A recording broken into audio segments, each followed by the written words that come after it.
মানুষের উপকারের জন্য এক একটা প্রজেক্ট তৈরি করেন, কখনো কন্যাশ্রী করেন, কখনো লক্ষ্মীর ভান্ডার করেন, এরকম অনেক প্রজেক্ট করেছেন। 93টা প্রজেক্ট চলছে সামাজিক সুরক্ষা।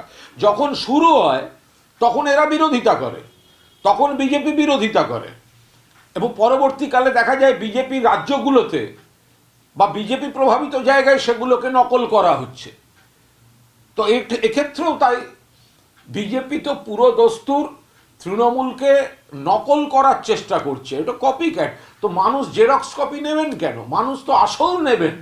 Mamata Bandyopadhyay original, one and only. বিজেপির দলদাস হচ্ছে এই কেন্দ্রের নির্বাচন কমিশন।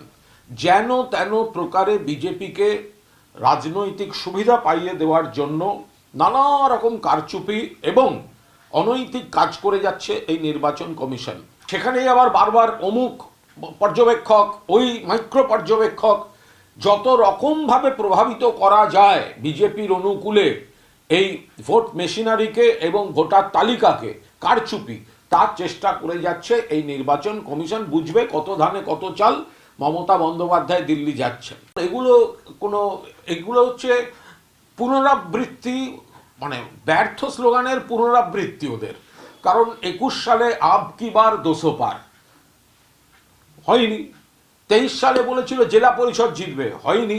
ফলে প্রত্যেক ভোটের সময় এক প্রস্থ নাটক করা, তৃণমূলকে নকল করা, তৃণমূলকে একটা ব্যর্থ নকলের চেষ্টা করা, কোথাও স্লোগান। আজ তো ওই নীতিন নবীন, তো উনি তো বলে বসেছেন জয় বেঙ্গল। তো জয় বাংলা তো তৃণমূলের স্লোগানটাও তো পর্যন্ত নকল করতে হচ্ছে। কতটা চাপ খেলে এই জিনিস বেরোয়। সিঙ্গুরে কখনোই মমতা বন্দ্যোপাধ্যায় বা তৃণমূল কংগ্রেস শিল্প বা টাটার বিরুদ্ধে বলেনি। বলেছে শিল্পের জমিতে শিল্প হবে। 3 ফসলি কৃষি জমি সরকার জোর করে অধিগ্রহণ করতে আমরা দেব না, কারণ এর সঙ্গে বহু কৃষক, কৃষিজীবী পরিবার, ক্ষেত মজুরের পরিবার জড়িত, জমির অধিকার জড়িত। এটা কৃষি নীতি, শিল্পনীতি এবং জমি নীতির বিষয়।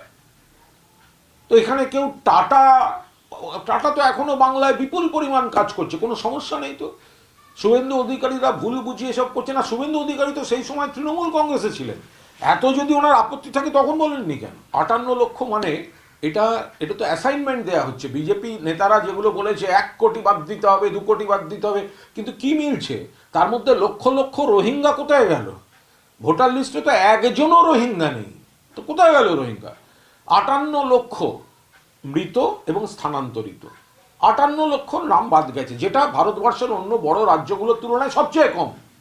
উত্তরপ্রদেশে 2,89,00,000 বাদ গেছে। তো এবার বিজেপি চাপ বাড়াচ্ছে কমিশনের উপর, আরো নাম বাদ দাও, বাংলায় আরো নাম বাদ দাও।